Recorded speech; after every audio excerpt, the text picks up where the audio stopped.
choices shape the market, our society, and our quality of life. That's why Euroconsumers helps millions of people in their daily choices, providing simple solutions to complex problems.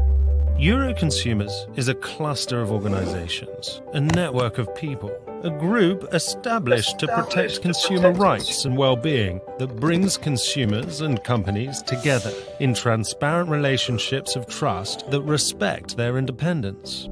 Our deep understanding of products and consumption gives consumers a credible, expert voice worldwide. We bridge the gap between buyers and manufacturers, between supply and demand. And in this digital age, we create opportunities for all parties to come together in constructive dialogue, partnering to build a future of better products and services. Euroconsumers has the power of a global group that believes humanity can develop, grow, and change for the better, and that we can promote this by uniting millions of consumers in strength and speaking responsibly for them, while simultaneously engaging in relationships of trust with responsible, sustainable companies.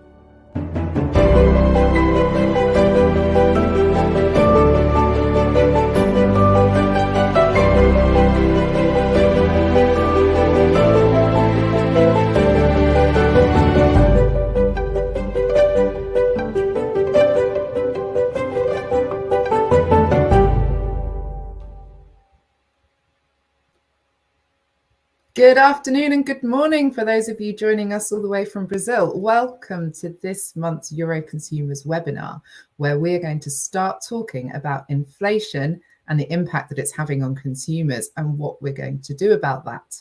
My name is Liz Cole and I'll be your host the next hour.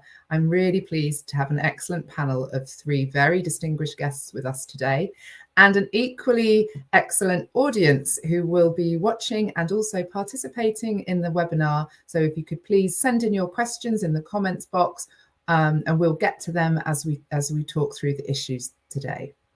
So two new reports came out from the economic heavyweights OECD and World Bank this week, painting a pretty gloomy picture of price rises and slow growth.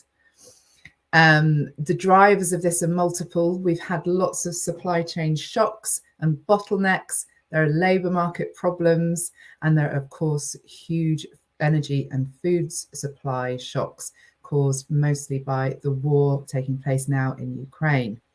So the duration of this high type of inflation is quite uncertain, and how long it's going to last. And it's unusual, at least for consumers in Europe, who've been used to a lot more steady certainty around prices.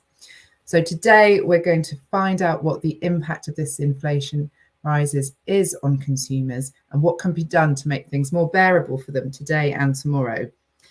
And we're not just going to be talking about the usual policy and fiscal responses, but we'll be discussing a much more inventive idea for how consumers can take back control of prices in markets. So we're lucky enough to have a very geographically diverse panel with us today, with speakers from Europe and Latin America. And I think it's safe to say we have an intellectually diverse panel as well, with members who are not afraid to step outside of mainstream thinking. So let me begin by introducing the three panelists we have with us today. First, we're joined by Sebastian Stevering, who's the project lead in the Statistical Survey Department at Euroconsumers. This team runs all sorts of surveys on consumer topics such as mobility, the green transition, satisfaction with household goods and services or connected devices, and comparing different consumer services and much, much more. Sebastian works in an international team of statisticians and sociologists from Euroconsumers member organisations from Portugal, Italy, Belgium, and Spain. And these surveys that the team produced provide a really strong evidence base and perspective from consumers about how issues in the market are affecting them. Sebastian led the research into the inflationary pressures on consumers and how they're experiencing it, which he'll be presenting this afternoon. Welcome, Sebastian. Thanks. Our next guest is Carlo Alberto Cannavale Maffei. He is one of the most interesting and prolific academic thinkers of our time. He's an associate professor of the practice of strategy and entrepreneurship at Bocconi School of Management. And as well as teaching there, he's taught on many international business schools like Stern in New York, Wharton, and HEC in Paris. He's also led lots of really innovative research on innovation strategies, competitive intelligence, new business models, and the circular economy. And this research covers a diverse range of sectors, from telecoms to finance, from technology companies through to automotives. He's published extensively on the business activities of some of the biggest companies and most innovative companies of our time, like Google, Groupon, BMW, and he regularly contributes to European Commission committees and academic journals, etc., etc. I could go on. But his breadth of insights and experience means he's never short of a new idea of how we might transform the consumer economy. And we're going to be hearing one of those today. And our third guest is Enrique Lian, my friend and colleague, who's Director of Public Affairs and Media at Proteste, which is the largest consumer association in Brazil and indeed in Latin America. He holds a PhD in philosophy, a master's in history, and a bachelor's degree in law. He's currently a professor of the MBA at the FIA Business School in Sao Paulo. And as well as his illustrious academic career, he has held many management positions in the private and public sector, dealing with international relations, sustainable development, and communications. Enrique is a leading thinker, and I would say a disruptor in the consumer movement, who again can always be relied upon to bring a fresh perspective to some familiar issues. So there's our panel. We're going to start by going to Carlo Alberto for a very brief outline of the context of inflation and what it means. So Carlo, please, if you can. Oh, thank you, Elizabeth. Thank you all. Let's go briefly through what's happening out there in terms of inflation. First, the projection about inflation issued yesterday by the OECD. You can see the December projection on the left side and the yesterday projection on the right hand side. You can see the increase. Okay, we have double-digit inflation in many countries. Let me split the projection of the OECD in three blocks. Turkey and Argentina, as usual, it's a monetary phenomenon. If you print too much money, you get too much inflation, for sure. The second block is the Putin inflation, as I call it. Okay, it's Estonia, Czech Republic, Poland, impacted by the war directly. The rest is, I would say, the virus inflation plus the war inflation, and it's the rest of us. But if you go to Japan or Switzerland, what's inflation? I mean, so the world is a very complex place when it comes to inflation. In Europe, just to focus it, inflation is a two-sided situation. Energy makes roughly 40% of increase over the past year. The services is just 3%. If you look at the core inflation, okay, if you take out of the headline inflation, you take out energy, you take out food, you take out alcohol, you take out tobacco. Well, Elizabeth, if you take out everything in life that makes you happy, okay, apart from everything else, inflation is 3.8%. Is it scary? Yes, but it's not. It's not threatening. Of course, as a consumer, you must be worried, especially because I think for the first time in life, Italy has a lower inflation than Germany and the Netherlands. That's kind of interesting as if you like a comparison. But we need to understand this inflation, Elizabeth. And this inflation is a strange animal. Unlike the inflation we have met 30 years ago, this inflation is very well combined in different sectors. For instance, service inflation, the dotted line, it's much lower than the goods inflation.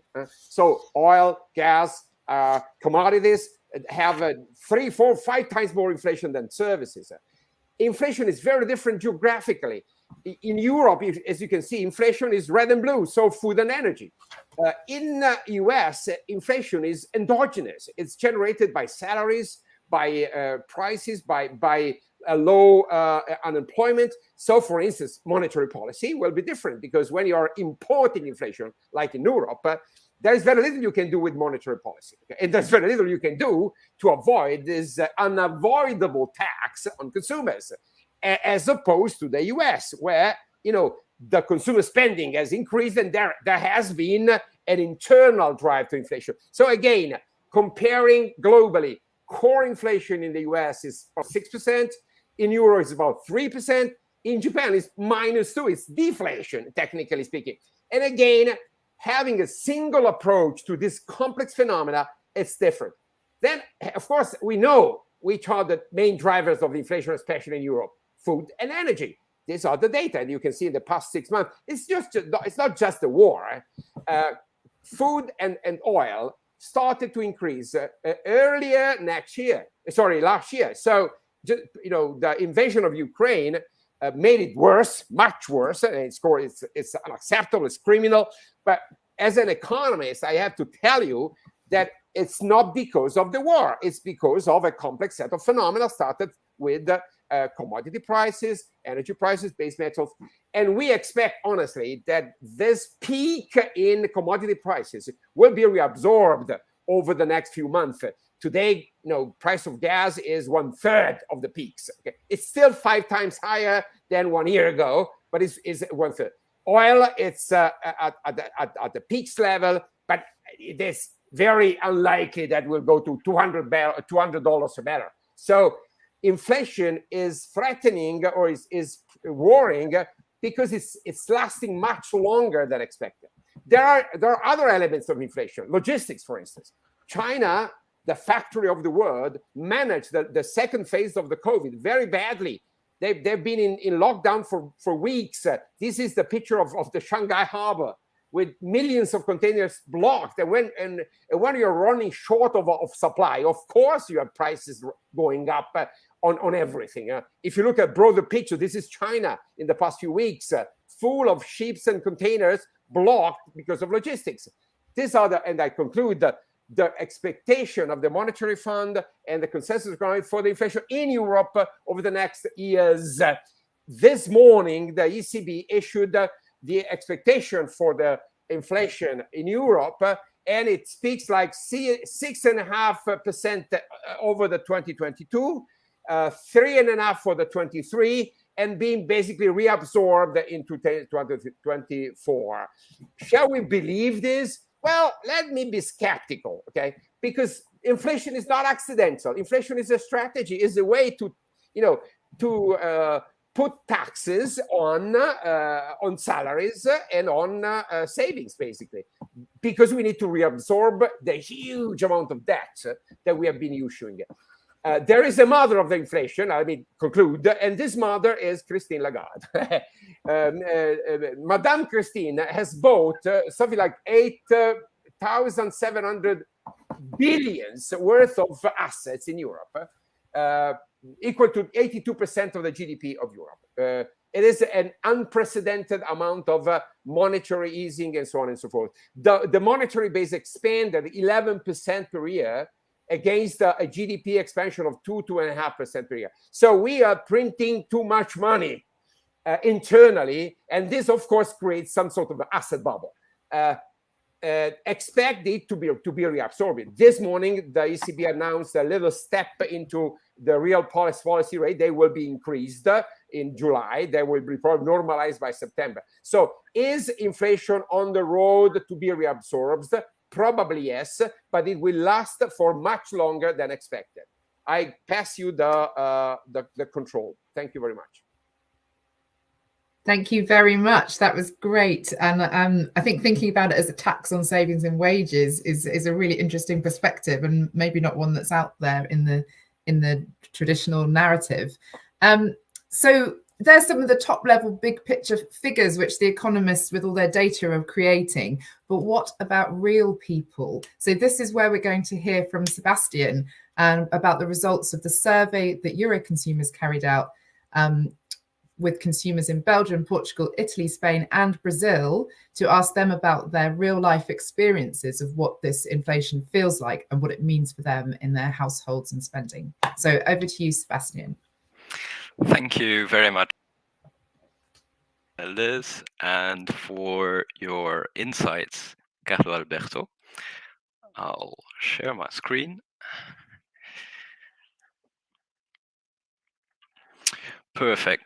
So the starting point of this survey was actually our consumer index survey that we do yearly throughout our Euroconsumer countries. And it was the first time that we noticed that there was a downturn in the consumer index since we had started this survey years and years ago. And thus we wanted to figure out what was happening and what specific consumer behavioral changes were being displayed by consumers, to find out more in depth what the context is of a high inflation period. Now, how did we do this survey? Well, we did a survey through an online questionnaire in Belgium, Italy, Portugal, Spain, and Brazil, where we sent it to a representative sample and afterwards also weighed results for gender, age, regional distribution, and educational attainment. We sent out this survey from the 26th to the 29th of April, and we collected more than 5,200 valid answers, so roughly 1,000 answers per country.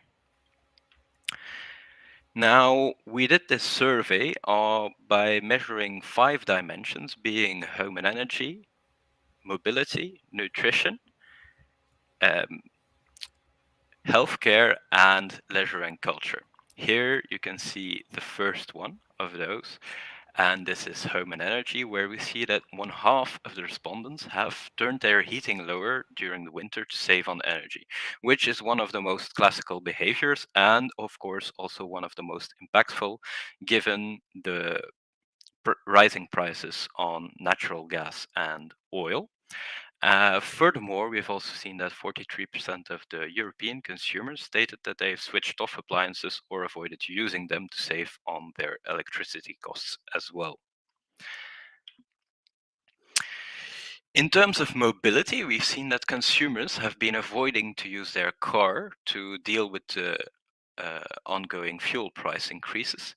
And this is impactful because it also has an impact on other industries. If people aren't going to the shops, they can't spend any money there. So worrying, to say the least. Moving on to nutrition, where we've noticed that people are displaying different behaviors in the supermarkets, where they say that they are buying lower priced brands. And this, of course, can have an impact on the food supply chain and also on other luxury food items where people will avoid buying them. We also saw that people were avoiding or buying less meat and fish, which could also have an impact on those parts of the food industry as well.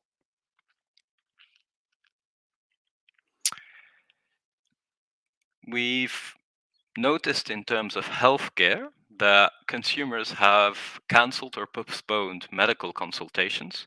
2 points to make to this is that while these percentages are lower compared to the other dimensions, it is, of course, the case that not everyone always needs a medical consultation or hearing aids or glasses, etc. And thus, while these percentages are lower, the amount of people being affected among the relevant population are quite a lot higher.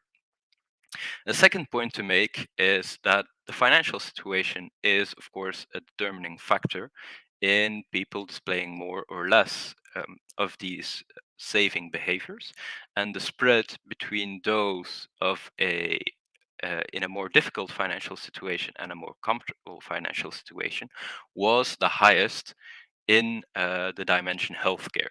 So inaccessibility to healthcare is indeed something that can happen even in our modern Western economies. Finally, within the sector of, or the dimension of leisure and culture, we've seen that a quarter to a half of consumers have cut back on social activities such as restaurants or bars. We've also seen that people have changed their holiday plans, that people have postponed buying clothes or spent less on their hobbies. And this is quite noticeable because of the fact that this is discretionary income. This is when you think you will have money left at the end of your month, then you will spend them on those more fun activities, let's say. And clearly people are being impacted on this point. Now, this brings us to the financial situation or the financial baseline, where we can see that there is about 1/3 to 1/4 of the population finding themselves in a difficult financial situation. In all of the previously mentioned dimensions, the financial situation is one of the determining factors, as previously stated, and the spread of these is different from dimension to dimension. Important to note is that in terms of home and energy, while of course people in a more difficult financial situation are displaying more saving behaviors, still a majority is displaying these same behaviors in terms of home and energy. And in terms of mobility, it is around half of even those in a comfortable financial situation that are displaying saving behaviors on that point. Now, looking to the future, we see that people, again, this was by the end of April, that about 1/3 to more than half in Brazil, consumers were saying that they didn't have any margins or savings left to deal with future price increases. This, of course, is worrying because of the fact that we know that prices have increased in the past month and are likely to keep on rising for some time still. So this is quite worrying. To conclude, we have the fact that consumers are afraid to spend money because they expect harder times to come, and this is more than half in all the countries that we surveyed. This is a worrying statistic because of the fact that if people are afraid to spend money, they will inevitably spend less, and this will have its impacts on the whole of the economy. So we end up in a self-fulfilling prophecy where consumers being afraid to spend money because they expect harder times to come will actually result in harder times to come. Now, this might paint a grim idea, but as previously stated by Alberto, there are, of course, limits to how long inflation can take and where we will end with this. I would like to thank you all for your attention. If there are any questions related to this research or any of the other aspects of the results, I'm happy to hear them. Liz, back to you. Thanks very much, Sebastian. That was really interesting. I was struck by the different ways that consumers might experience inflation. So in the same way that a headline figure for that Carlo Alberto mentioned at the beginning has lots of different stories underneath. Can you tell us a little bit about how different demographics of consumers are experiencing these inflationary pressures?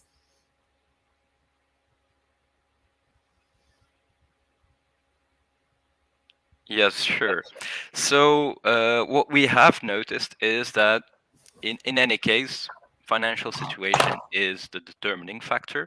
But if we look more at who are experiencing these or who are displaying these changes more, it's more the younger population and the people that are either out of work, either at home. And then, more importantly, in terms of family situations, we notice that singles and young singles are affected more, and then also single parents and also the overall parents with children. Of course, they are feeling these changes more because they have more to spend, because they have more people to provide for. So that's something that we are clearly noticing within this within the socio-demographic comparisons that we made. Thanks. Thank you very much. I'm going to bring in Enrique now. So the survey obviously had 5 countries, all experiencing high inflation, all experiencing pressures. Could you tell us a little bit about your perspective and take on those results from Brazil?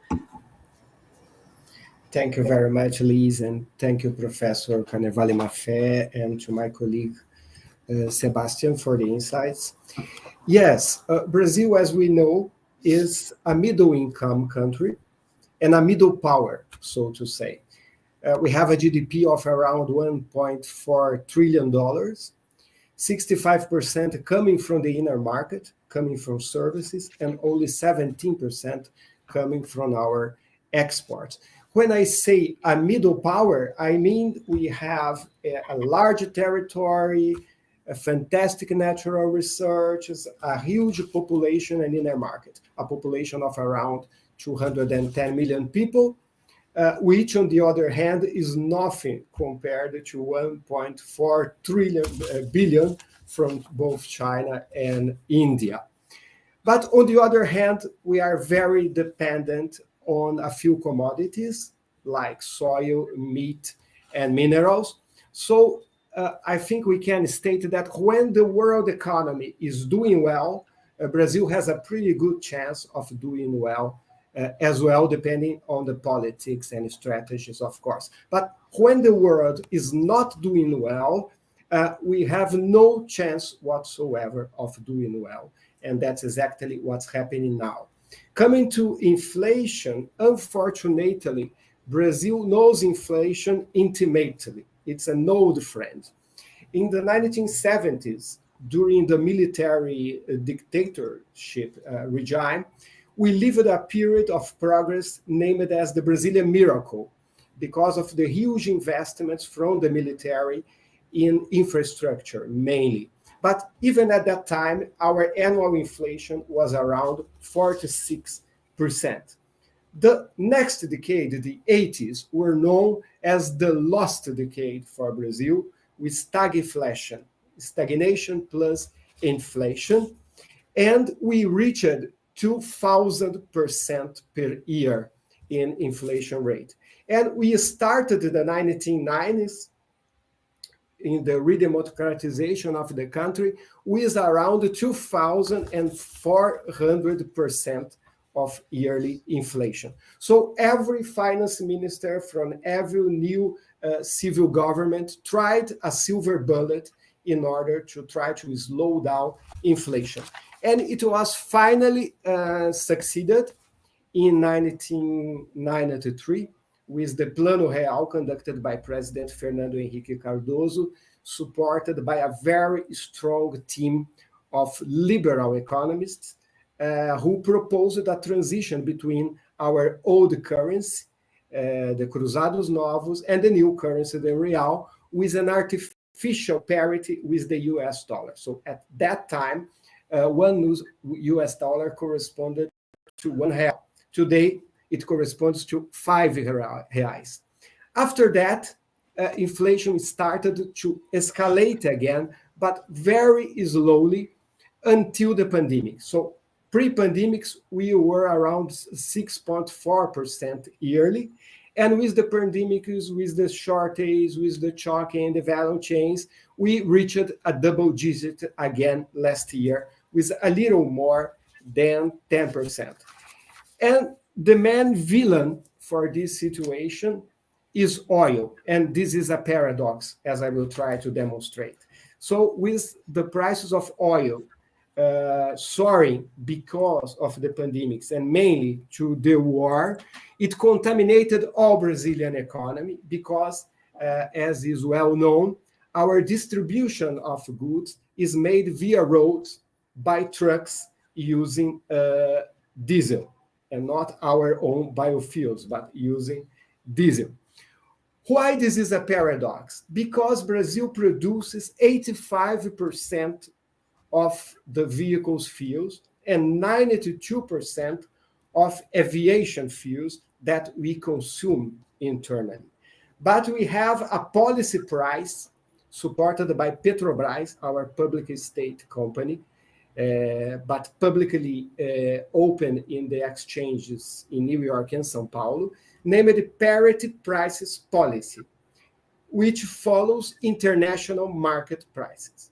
So this policy protects investors, especially pension funds and other institutional investors who have shares from Petrobras, which is a very important and sounding company, so to say. But on the other hand, it penalizes consumers. For consumers, it is as if Brazil did not produce a single drop of oil inside of the territory, of fuels inside of the territory. It could be better for us to export all our fuels and re-import it, that it would be more beneficial to consumers. So we are nowadays living this crisis mainly triggered by oil prices, and the government is studying how to subsidize it, but it would be a very transitory and precarious situation.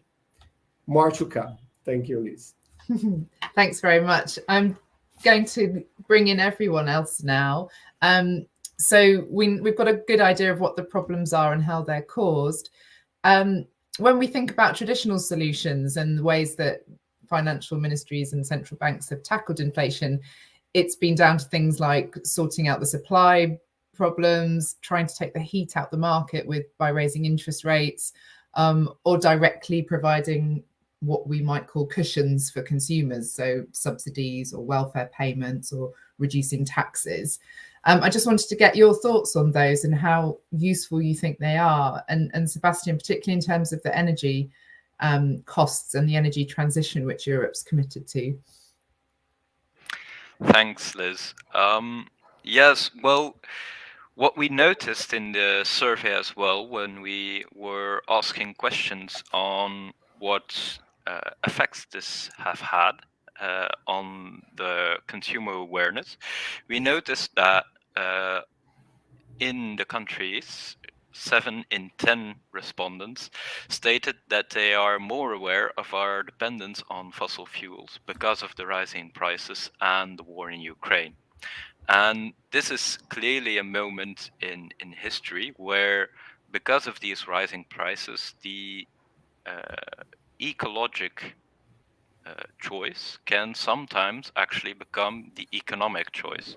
And I think that to make it interesting for consumers to make these ecological choices, the governments can aid them in, for example, by direct subsidies or by just offering lower priced rents or loans for any ecological choices, such as electric cars, such as solar panels, such as insulating houses, etc.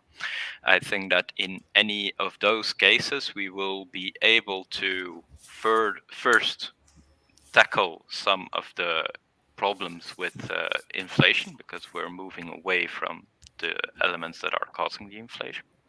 And second of all, we're also offering people choices instead of having them being caught up in having to buy, for example, more gas because of the fact that they aren't able to pay for a water pump, for instance. Thanks very much. And Enrique, what do you think of what policy and the central bank's doing in Brazil? Do you think any of those things are helping, or could they do more?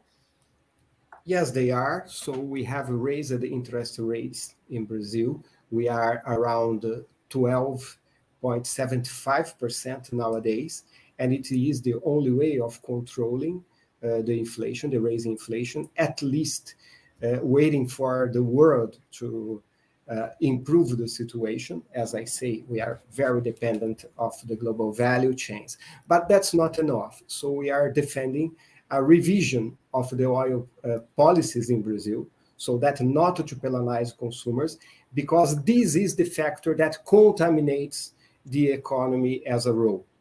as well as defending more structural measures like in transforming Brazil comparative advantages, many comparative advantages, especially linked to the environment, into competitive ones, something that we have not done yet. Mm-hmm. Thanks. And Carlo Alberto, I'm interested, well, what you think about the survey results, but also were any of these traditional responses and solutions going to work? Or do you think we need something a bit more radical?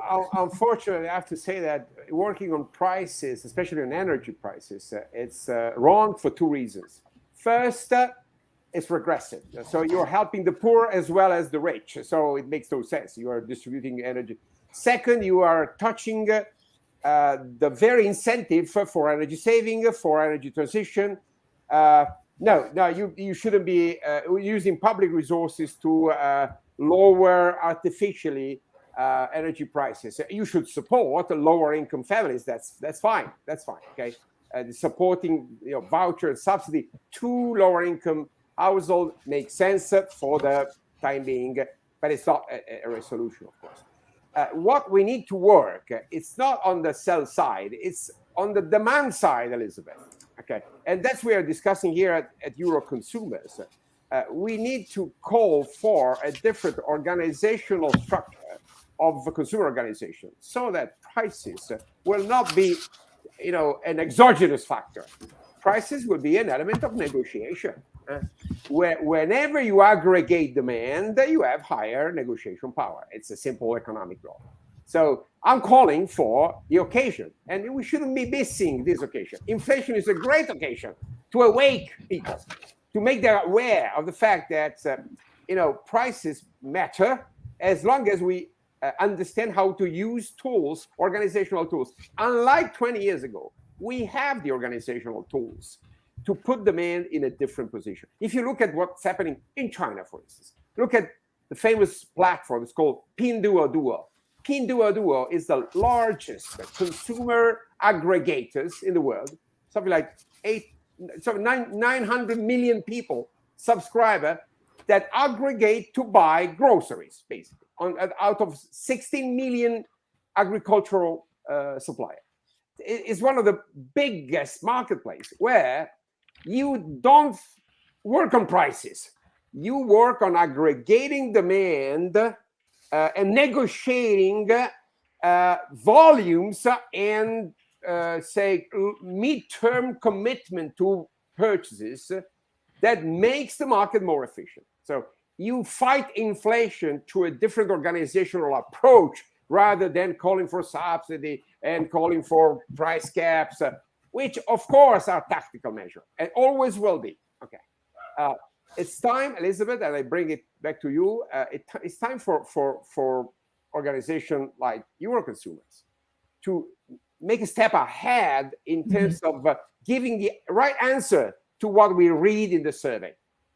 We read in the survey a call for answers, not a call for a tactical reduction on prices. We need to re-inject the ability and the willingness of consumer to consider themselves member of an organization and not individual atoms, rather nodes in a network. And today we have the technology for that. Now, all you need is basically a mobile phone, a piece of software, and organizational logic. You need to collect data, you need to collect commitment, you need to collect, of course, payment system. You need to organize consumer data, because consumer data today are worth more than their money. That's the paradox, as you can understand. If you only pay with dollars or euros or, I don't know, whatever, or sterlings, you're wasting value. Because using data together with money now may achieve a better price because you are giving to the supplier more value and more transparency with respect to the market intention. So we should learn to look at the price inflation, but also to the data inflation in a sense. And if you combine them, I think that consumer association has the biggest opportunity in their life now. Okay, so there's lots of things to unpack there. I think one thing I know that the Euroconsumers group have done lots of group purchases on energy, which have been really successful, but they really differ across markets. So in Spain, it's been very successful, but other markets are less reactive to this. So would your proposal, do you think it suits particular sectors, or do you think it could be adapted to all markets? Well, of course, grocery, for instance, which is a permanent pattern of purchasing. Okay, you buy grocery every day because you need to feed yourself. Mm-hmm. So by planning your needs, or utilities could be the second thing. Every permanent stream of purchases of buying behavior could be analyzed. It could be aggregated. And it could be negotiated together with data. So I would start from aggregating permanent streams of purchases. So we call it the critical supply for households. Of course, it's easier to organize permanent demand. Then we have been through examples. I think of Groupon, for instance. Groupon was a tactical thing. So you could organize to buy a set of televisions, or I don't know, a specific offering of for vacation, but that's tactical. It's basically a form of marketing promotion.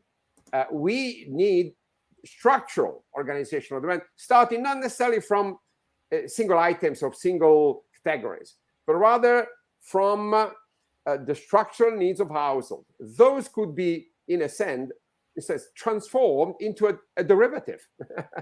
What is my need to buy food or wine or pasta? An Italian, of course, there's a long demand for pasta. And so I'm going to buy pasta tomorrow, the day after tomorrow, for the rest of my life. This is a future in financial terms. So I can use that derivative and aggregate with all the other pasta lovers in the world. And say, we pasta lover will commit ourselves to buy pasta for the next year. Can you, dear supplier, make us an offer? So what we do, we basically write down a request for offering, a request for proposal, and we sell our commitment to the supplier. Then, of course, why will offer lower prices? For economies of scale, but also for better planning, for lower waste, for better logistics. There are many advantages in making demand and supply exchange data and information long before exchanging money. Okay, and money is the last thing. We need first to coordinate demand and supply, and by that lowering the social, the environmental impact, lowering the intermediation, therefore disintermediating internal logistics. There are many advantages to that. Of course, it takes mentality, it takes mindset. 5 years ago, it was too early. Even before the pandemic. Today, e-commerce, electronic payments, marketplace are mainstream all over the world. And so I think we need leverage on these achievements. So the technological infrastructure has got a lot better, and we have this prime motivation, which is not just around the costs, but this growing need and awareness to transform to a more sustainable economy and better organize things. I think the other thing then that springs to mind is we would need some of those big tech platforms to help with this. Do we trust them to do it? And then particularly with our data, they haven't got a great track record. So how do we get over that? Well, of course, I would challenge these big platforms. We've been too much reliant on their goodwill. We should be much more, I would say, much more committed to negotiating with them. And of course, if you have the power of the aggregation, they'll probably listen better. And I think that Consumer Association shall sit in front of the Google of this world, the Meta of this world, the Microsoft of this world, and for the better of all, discuss of their provision of new technological platform. Now, consumer on the cloud, that's my dream, okay? Where they provide the tools, we consumers manage the elements, the financial elements, the economic elements, the aggregation. They're happy because they are into the game, of course. They're into the game. They need to be independent. They need maybe to spin off. We may organize what we call a private-public partnership for that, okay? So that to make independent entities to arrange this thing. Of course, there is the Chinese way, very much controlled by politicians. There is the Californian way, very much controlled by venture capitalists. There might be a European, a Brazilian way, which is in between. So a welfare-oriented story. Why not? And it's just about time. We need this third, journey, third way, if you wish, towards a different equilibrium between demand and supply supported by technology. Discussing with because I think they think that the next 20 years of technology will not be exactly like we have seen so far. The Web 3.0, the metaverse, as you want to call it, will be based on blockchains, on transparency, on different ownership of data. And we need to embrace that new environment and set our own rules on a consumer-oriented logic, rather than being passive and then, of course, complaining that, give us back our data. I mean, we should be proactive and not reactive to that. Okay, that's great. I'm going to come to Enrique now. Two things, your general response, but also, you've worked in the consumer movement for many years. I think you're one of the more disruptive thinkers in that field. Do you think consumer organizations are up for this challenge? Do you think they can move into this much more aggregator role? And what do they need to do to get there and take advantage of this opportunity? Thank you, Liz, for the comments. Yes, I think we should be up to this challenge. I don't think we are prepared yet, but we should be up to that and make it happen. The idea of consumer aggregation is very powerful, is very interesting.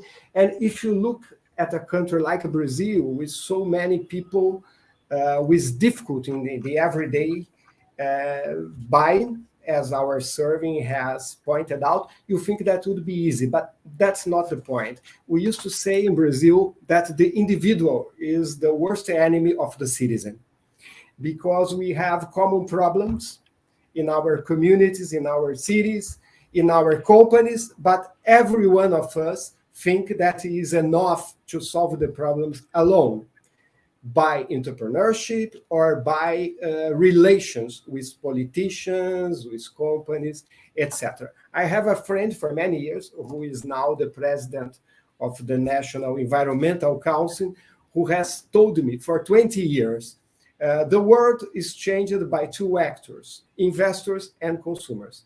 In the last 7 years, I've been working with consumers, and I reply to him, yes, you're right, but investors know it and consumers don't.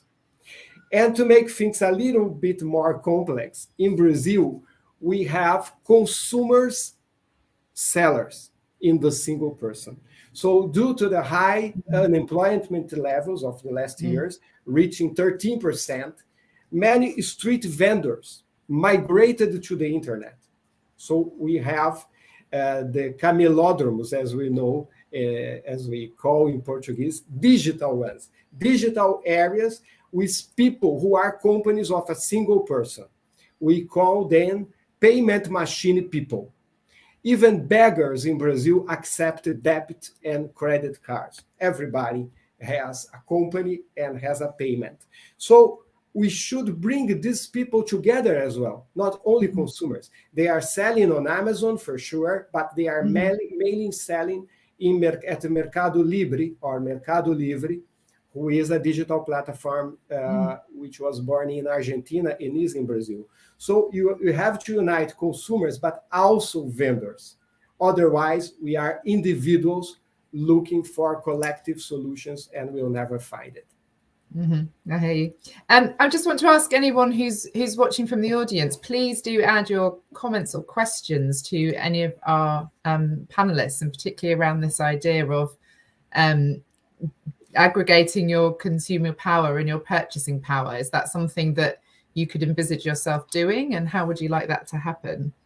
I think I think the other thing that strikes me with this idea is that, you know, it's 60 years since JFK first formalized the consumer rights, and part of that was about saying we have this sector, this huge economic unit in the economy, which is atomized and doesn't have a voice. And I think over the years there's been structural agencies and representation to try and balance that out. But what we're talking about here is something much more than representation. It's about an active pull on levers in the market. And I think it's interesting that at the time that JFK was writing that speech, we were in another period of great change in the sort of post-war mass production era. And here we are again in the middle of, or passing through, a digital transformation, which is equally disruptive. So we've got a question that's coming from Else Brugman. She says she agrees with the opportunity and very much likes the idea for consumers to team up, but isn't having a well-functioning market a precondition to make this work? So do we also need structural measures for the offering side? So for example, in the energy market, as well as empowerment measures on the consumer side. Would you like to take that one, Carlo Alberto? Oh, I agree. We need a derivative market for options in grocery, energy. We only have a spot market today. You enter in a grocery store and you buy what's on the shelves. Whereas having a derivative market will allow an organization on demand, both in volumes and in prices. So we may ask regulators and legislature to introduce the obligation to offer a wholesale market for, you know, household retail stuff, and to operate a derivative market, so that consumer organization will be facilitated in aggregating demand and entering into negotiation. Well, it's not that difficult.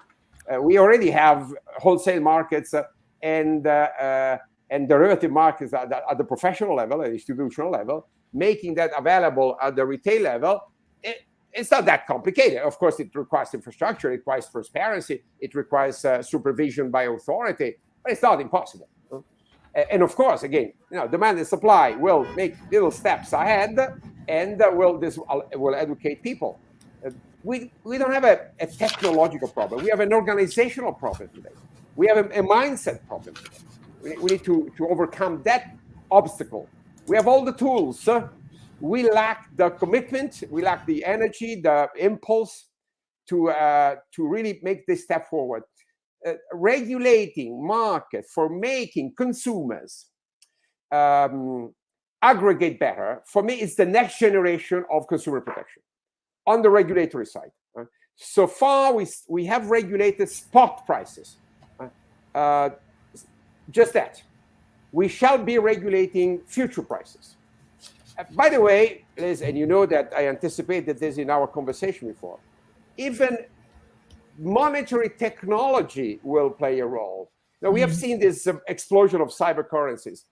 I'm very skeptical of the real financial value of cryptocurrencies, but I'm absolutely optimistic about the underlying technology. It's the internet of tomorrow, blockchain, smart contracts. End users, consumer, can benefit from asking to use blockchains, which are a guarantee of transparency, asking to use smart contracts that are a guarantee of respecting the rules. If we embed these new tools, these Web 3.0 tools, that also include the protection on data, native protection on data, not ex post, but ex ante protection of data, then we can design more efficient market where payments are not spot payments, Liz. They are embedded payments into the contract. So you lower the transaction cost, you lower the counterparty risk, you lower the financial risk. You know, inflation is a fight against costs, not a fight against prices. If we don't understand it, if we don't target inefficiencies, fighting when the prices are up, it's too late. We need to learn to create the condition of efficiency and productivity, not to ask for protection and subsidies. That's great. That's a great point. It's really interesting because our two previous webinars, one was on the metaverse and one was on cryptocurrency. And there was lots of talk of innovation and what we could do with that new technology. But nobody was talking about this kind of disruptive change to the costs and to consumers becoming much more empowered. So I feel like we're getting to what that new power can do, instead of just these vague notions of innovation and being a bit more connected with people. Right, we're coming to the close now. I'd like to just come to all of you in turn for a closing comment. I'd like to know what you think consumer organizations, but also you could think about regulators or companies, need to do next to make this big change in demand and supply happen. If you don't like that question, you can just close with any of your final thoughts regarding how you feel about the opportunity or that the current situation we're in opens up. So who should I start? Enrique, I'll start with you. Thank you. I'm a volunteer. Yeah. It's a broad question for a very complex scenario, but I will try to summarize in 4 points. For Brazilian market, we need, first of all, better education in order to make consumers know that they are consumers, that they are the largest pressure group in the society. Then we need the modernization of the market, and I see it from inside to upside. We are working with the federal government in the adjournamento of the trade policy, embedding sustainability in that, and from the outside to inside, like becoming full members of the OECD. We are 2 steps from that, and that would really help to modernize the market. The third point would be to overcome our litigation culture installed by the Consumers Code 30 years ago. In order to try to make consumers' rights respected, it installed the juridical means as the only one. So arbitration, litigation, etc., are just starting over. And in order to come to something as the aggregation proposal, we need that. Our Consumers Code has a figure named collective consumptions agreement. So a consumers association like us can work with the industry and make it laws without the legislative or the judge, but we don't do it. And last but not least, I couldn't agree more with Professor Carnevale Maffei talking about the prices. So for the oil, we should go back to our natural prices. Otherwise, it's not worth producing fuels in Brazil. We just import it, and that's okay. And last but not least, we should go back to our biofuels policies, which was a fantastic response to the oil crisis in the 1970s, and it still suffers a lot of prejudice inside the country and in Europe as well. If you talk to a medium informed European citizen, he will tell you that our biofuels come from the deforestation areas in the Amazon, which could be absolutely in disproportional because sugarcane does not grow in the Amazon. So we have our sustainable responses that we don't transform in competitive advantages so far. Thank you. Thanks so much, Enrique.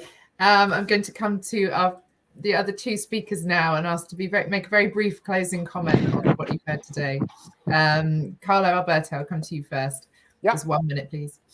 We need a global consumer citizenship, maybe on the metaverse, to go beyond, Brazil and Italy, because as consumer, we are citizens of the world. And by defining a new set of citizenship rules in the metaverse, we shall not leave the metaverse to Mark Zuckerberg. Come on, it's a public good. It's ours. It's not hers. That's it. So divided Brilliant. We fall, united we stand. That's it. Global consumer citizenship. That sounds good to me. And Sebastian, any final comments from you? Yeah, thanks. I'll try and keep it brief. From the side of the consumer organizations, I think we should become the structure to empower the consumers and to give them a support structure to find this empowerment. This can, of course, be, as we already did with group purchases of solar panels and energy contracts, but this can also be on insulation or on heat pumps or on even electric cars, where we use our experience and our expertise to inform the consumers and to give them more interesting buying choices, and to really give the consumers the option to set the price instead of the manufacturers to set the price. And then finally, for consumers themselves, I think it's working together, grouping through these structures and showing, as already stated by the other talkers as well, is that we are actually in power if we are only aware of it and act upon it. And so we as consumers should be the ones turning the proposition around, where we say what the price tag will be instead of the manufacturers telling us what the price tag will become. So that would be my solution. Fantastic. That sounds like a good plan. Let's get started maybe tomorrow or at least Monday morning, because this sounds, let's take the opportunity of very difficult financial times for many consumers to help us rethink what our actual role is in markets, and that we're an active part of them and not just passive recipients of different price tags. Thanks everybody so much. This has been one of the most fun webinars. I've really enjoyed hearing from all of you, and thanks everyone who's joined and listened, and I hope that you've found it very interesting. So good morning, good afternoon, good evening to everybody. Goodbye. Bye-bye. Thank you, everyone. Thank you very much. Bye. Thank you.